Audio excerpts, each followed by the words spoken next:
Então, no último vídeo, nós vimos que Jesus ele é Deus. No título que nós chamamos Senhor Jesus Cristo. Quando alguém diz Senhor Jesus Cristo, ele faz a confissão que a igreja faz desde o primeiro século, que Jesus ele é Deus. E hoje, né, pensando a respeito de Paulo se colocando como servo de Cristo e a todos os santos por meio de Cristo, em Cristo, inclusive os bispos e diáconos, eu quero continuar pensando no segundo nome que nós vemos aqui. Que primeiro nós temos um título, um nome e um título. Mas mesmo o nome do Senhor, Jesus, é um nome que tem significado. Então, a primeira coisa que eu queria pensar é como surgiu o seu nome. Porque o nome de Jesus é Jesus. E aí a gente precisa recordar quando o anjo aparece para Maria e faz a revelação para ela. Então, o que é interessante? Na época de Jesus, era muito comum que o nome fosse... Muitas pessoas tinham esse nome. Era um nome comum. Era como o nome de José, João, Tiago, nomes que nós vemos hoje. Então, existiam muitos Jesus. Só o historiador Flávio Joséfo, que era um historiador judeu, judeu, que escreveu várias coisas a respeito da história dos judeus, ele cita pelo menos 12 pessoas com esse nome, sendo 2 delas sumos sacerdotes. Né? Então, 2 dessas pessoas eram sumos sacerdotes, então a gente vê que é um nome bem comum. Hoje é um nome especial, mas no tempo do Senhor Jesus, Jesus era um nome comum. Em Atos 9, existia um falso profeta chamado Bar Jesus, que era filho de Jesus, né? Então, Bar é filho de Jesus. Então, em Atos 9, eu vou colocar escrito aqui, Atos 9, um judeu chamado falso profeta, Bar Jesus. Bar Jesus. Quando a gente vê esse prefixo Bar, é filho de Jesus. E aí também em Colossenses, capítulo 4, a gente tem também um Jesus chamado Justo, que era colega de trabalho de Paulo. Colega de Paulo. Em Mateus, quando Jesus está para ser crucificado, isso nos evangelhos, né? Evangelhos, aqui eu vou colocar evangelhos. Quando Jesus vai ser crucificado, todo mundo sabe que o povo escolheu Barrabás no lugar de Jesus. Mas existe um evangelho que vai dizer o nome de Barrabás. Alguém lembra qual que é o nome de Barrabás? Então é Jesus, filho de Abás. Então nós temos Jesus, filho do Pai. É isso que significa Abás. Jesus, filho do Pai. É isso que quer dizer Barrabás.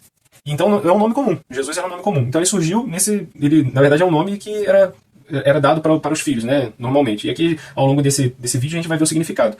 Já no ponto 2 que eu vou trazer. Mas somente Jesus de Nazaré, o filho de Maria e de José, teve o seu nome escolhido e revelado por Deus, por meio do anjo. E isso é interessante, porque o texto vai dizer lá em Mateus, no capítulo 1, no verso 21. Então vamos lá. Mateus 1, 21.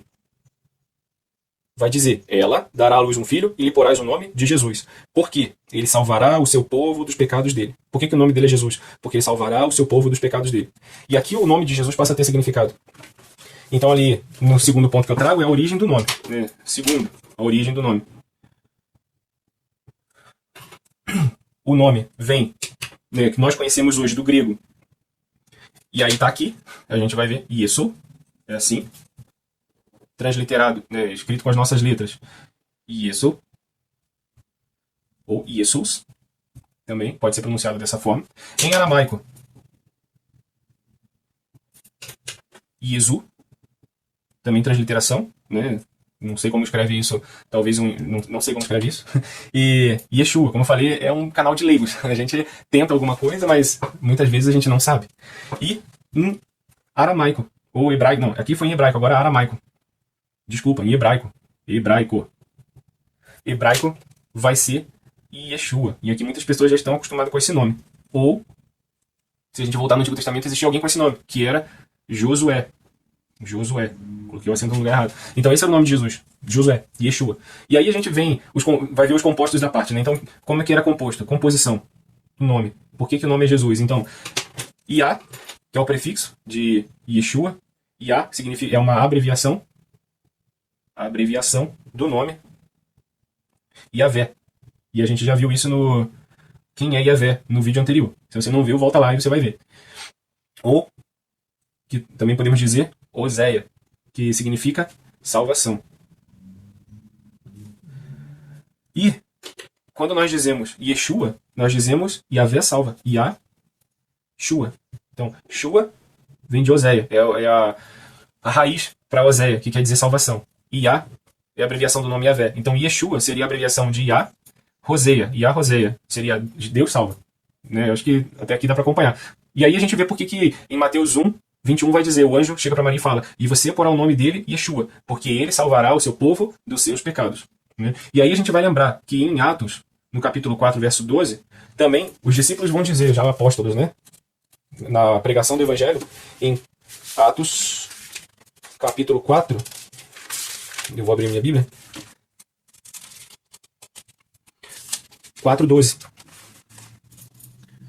E aí a gente vê a mesma coisa. E não há salvação em nenhum outro, porque debaixo do céu não existe nenhum outro nome dado entre os homens pelo qual importa que sejamos salvos, que é Jesus. E aí Pedro vai dizer, este Jesus é a pedra. É interessante que algumas tradições cristãs dizem que Pedro é a pedra, né? Quando Jesus fala sobre esta pedra edificaria a minha igreja, Jesus está dizendo assim, sobre a declaração que tu fizeste de que eu sou o Messias, o Filho de Deus, eu edificaria a minha igreja. E aí Pedro, na confissão dele, aqui pregando o Evangelho, em Atos capítulo 4, verso 11, Pedro vai dizer, este Jesus é a pedra, rejeitada por todos vós, os construtores, a qual se tornou a pedra angular. Jesus é a pedra angular. E a confissão de Pedro era a pedra. E não há salvação em nenhum outro nome, a não ser em Jesus Cristo. Porque debaixo do céu não existe nenhum outro nome dado entre os homens pelo qual importa que sejamos salvos. Então o nome de Jesus é o quê? Deus salva. Esse é o significado do nome dele. Então nos tempos bíblicos os nomes carregavam significados. Se você lembrar do Antigo Testamento, você vai ver vários nomes ali. Adão, quer dizer primeiro homem. Eva, mãe de todas as coisas. De todas as coisas vivas. Abraão, é pai de uma grande nação. Então não é por acaso que Deus nomeia as pessoas com o nome que ele dá. Por isso o anjo chega para Maria e fala, você porá o nome dele de Jesus, porque é isso que o nome dele significa, ele vai salvar muitos. Então, por mais que fosse um nome comum, o nome do Senhor Jesus era um nome especial, escolhido pelo próprio Deus, para que pudesse demonstrar que ele salvaria a humanidade. E aqui, por terceiro, mais que um nome, uma pessoa, o próprio Deus. Então, é mais que um nome. Como a gente viu no vídeo anterior, é o próprio Deus. É por isso que Paulo se coloca como servo. Ninguém se coloca como servo de outro ser humano, somente como servo de Deus. Então a pessoa por trás do nome. Jesus, ele é mais do que um professor. Ele é mais do que um homem iluminado. Ele é mais do que um espírito superior. Ele é mais do que um operador de milagres. Ele é mais do que um significado para a vida. Ele é mais do que um guru de autoajuda. Mais do que um construtor de autoestima. Mais do que um libertador político. E tem pessoas que colocam Jesus como um libertador político. Ele é mais do que um amigo atencioso. Ele é mais do que um transformador de culturas. Ele é mais do que um propósito para os que não têm propósito. Jesus é muito mais do que aquilo que... Jesus é mais do que tudo aquilo que nós podemos imaginar. Mais do que tudo que cabe na concepção humana. Não é à toa que ninguém consegue definir o Senhor Jesus Cristo, porque ele é Deus. Ele é Senhor. Ele é Kyrios. E aí a gente vê por que eu digo isso. Que Jesus, ele é o salvador do cosmos. Ele é aquele que veio trazer redenção a todo o universo. Ele veio trazer redenção cósmica. E aí eu me recordo de 2 Coríntios, quando eu vejo esse texto, em 2 Coríntios 5, de 18 a 19, ele vai dizer, ora, tudo provém de Deus, que nos reconciliou consigo mesmo por meio de Cristo. Então Deus, ele nos reconciliou com ele mesmo por meio de Cristo. É por meio de Cristo que nós somos reconciliados com Deus. Não existe reconciliação com Deus a não ser por meio de Cristo. E nos deu o ministério da reconciliação. Para quem Deus deu o ministério da reconciliação? Para todos aqueles que já foram reconciliados por Deus por meio de Cristo. A esses Deus entregou o ministério da reconciliação. A saber, que Deus estava em Cristo, reconciliando consigo o mundo. E aí no termo grego vai estar o cosmos. E cosmo dá a ideia de toda a criação. Em Cristo, Deus reconciliou consigo mesmo tudo que ele criou. Não imputando aos homens as suas transgressões e os confiou a palavra da reconciliação. E aí eu lembro do texto de Romanos também. Por que eu lembro do texto de Romanos? Romanos no capítulo 8, 19 ao 22. Romanos 8, do 19 ao 22. Ele vai dizer, porque para mim tenho por certo que os sofrimentos do tempo presente não podem ser comparados com a glória a ser revelada a nós. A ardente expectativa da criação, e aí a gente entende a criação de Deus, todo o universo, aguarda a revelação dos filhos de Deus. Quem são os filhos de Deus? Aqueles que foram reconciliados por meio de Cristo. Pois a criação está sujeita à vaidade, ou ao pecado. Não voluntariamente, mas por causa daquele que a sujeitou. Né? Então, quando o homem cai, não é à toa que a gente usa a doutrina do pecado, a doutrina da queda. Quando o homem cai, ele sujeita toda a criação de Deus, todo o cosmos, ele cai em pecado por causa do homem. E a criação está sujeita à vaidade por causa disso. E eles ficam, mas por causa daquele que a sujeitou, na esperança de que a própria criação será redimida do cativeiro e da corrupção, para a liberdade da glória dos filhos de Deus. Porque sabemos que toda a criação, a um só tempo, geme e suporta angústias até agora. Então é por isso que Jesus Cristo morre. Não é só para reconciliar o ser humano com Deus. Jesus Cristo morre para reconciliar o universo. Ele morre para reconciliar toda a criação de Deus consigo mesmo. redimindo em Cristo o novo Adão. Né? Então, em Adão, todos caem. Em Cristo, a salvação, porque ele redime a humanidade e o cosmos. Mas isso por meio da fé, mediante a fé. Vai chegar o dia em que Deus vai recriar todas as coisas. Vai chegar o dia em que Deus vai fazer novos céus e nova terra. Isso é verdade, porque já está escrito em Apocalipse capítulo 21 e 22. Novos céus e nova terra serão refeitos. E ali não haverá mais corrupção. Então é isso. É mais do que um nome, ou uma pessoa, mais do que cabe na nossa concepção humana. Ele é Deus e reconcilia consigo mesmo todas as coisas. E aí aqui algumas leituras que eu fiz e que eu vou deixar na descrição, né? Mateus capítulo 1, verso 21, o nome de Jesus, o significado do seu nome, como surgiu. 2, então, Atos 4, 12, não há salvação em nenhum outro nome, dado entre os homens pelo qual importa que sejamos salvos, a não ser no nome de Jesus. João 20, 31, aqui nós não lemos. E aqui eu quero trazer essa leitura. João 20, 31, vai dizer... Estes, né, vai dizer dos milagres de Jesus, esses milagres, né, na verdade fez Jesus diante dos discípulos muitos outros sinais que não estão escritos nesse livro. Estes, porém, foram registrados para que creiais que Jesus é o Cristo. E aqui no próximo vídeo a gente vai ver o que é o Cristo. O que é a palavra, o título Cristo? O Filho de Deus. E para que, crendo, tenhais vida em seu nome. Então a vida eterna é essa, conhecer Jesus Cristo e o Pai a quem ele enviou. E também o outro texto que nós lemos em 2 Coríntios, capítulo 5, do verso 18 a 19. A redenção cósmica em Cristo Jesus. Que pontos eu trago de aplicação prática para a minha vida? E quero compartilhar nesse vídeo. Primeiro, Jesus é Salvador da humanidade. Ele não morreu para nos tornar melhor. Jesus não se fez carne para que pudéssemos ser pessoas melhores, para que pudéssemos ser pessoas evoluídas. Jesus morreu para salvar da nossa condição de pecado. E aqui eu falo pecado no sentido ontológico. Não muitas vezes as pessoas falam de pecado como atos, né? O ato, sei lá, por exemplo, alguém assassinou, alguém matou, alguém adulterou. Isso é o ato pecaminoso em si. O pecado, ele está intrínseco no ser humano, ele faz parte do ser humano, é no sentido ontológico, do ser da pessoa. Nós nascemos em pecado fomos formados, em pecado nós agimos. Até quando nós tentamos fazer o que é bom, nós fazemos errado. Alguém vai dizer assim, é bom fazer o bem. Fazer o bem faz bem. Fazer o bem faz bem e nos faz sentir bem. Se nos faz sentir bem, nós já temos a nossa recompensa. A nossa recompensa é sentir que estamos fazendo bem e nos sentir recompensados por estar fazendo bem. Quando nós fazemos o bem por causa de Cristo, sem esperar nada em troca, sem nem esperar o sentimento de contentamento de ter feito alguma coisa de boa, aí sim, nós estamos fazendo fora do pecado. Mas quando nós sentimos orgulho de fazer o bem, esse orgulho, essa ponta de orgulho que nós sentimos de fazer pela outra pessoa, é pecado. É o pecado no sentido ontológico. É o pecado que está incrustado no ser humano. E é desse tipo de pecado que Deus veio nos salvar. Até das nossas próprias justiças que nós achamos que nos tornam melhores do que os outros. O segundo ponto, só ele salva do pecado. Só Jesus Cristo salva do pecado. Eu acho que isso fica bem claro na palavra do Senhor.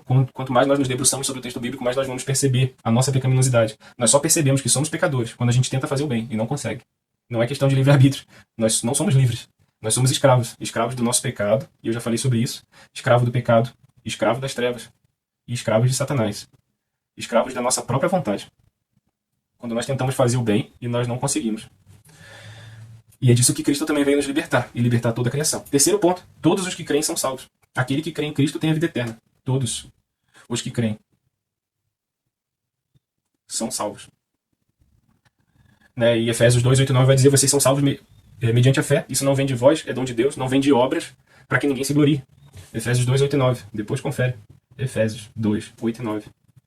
Não tem nada que nós possamos fazer para ser salvos. Nós já somos salvos em Cristo e agimos conforme pessoas salvas. Se nós não agimos conforme pessoas salvas, é porque nós não somos salvos. E João 3,16, que é o clássico.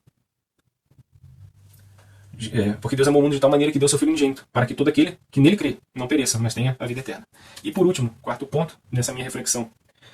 Jesus, por meio da reconciliação com o homem, Jesus realiza a sua redenção cósmica. Então, Jesus ele nos salva a humanidade, Jesus Cristo salva do pecado, salva de nós mesmos. Sem ele não existe salvação. E Jesus realiza redenção cósmica. Toda a criação, vou colocar aqui. Por meio da reconciliação com o ser humano caído. E aonde que fala isso? Em 2 Coríntios 5, 18 e 19, quando ele diz que Deus nos entregou o ministério da reconciliação. E é isso. Jesus, o nome dele não é um simples nome. Hoje é um nome repleto de significado. E quando Jesus morreu pelos nossos pecados e ele mostrou a obra dele na cruz, nós entendemos que ele é Senhor, Kyrios. Ele é Deus. Ele é plenamente Deus e é plenamente homem. Ele é Salvador. Além de Deus, é Salvador. E no próximo vídeo a gente vai ver por que o Senhor Jesus é Cristo.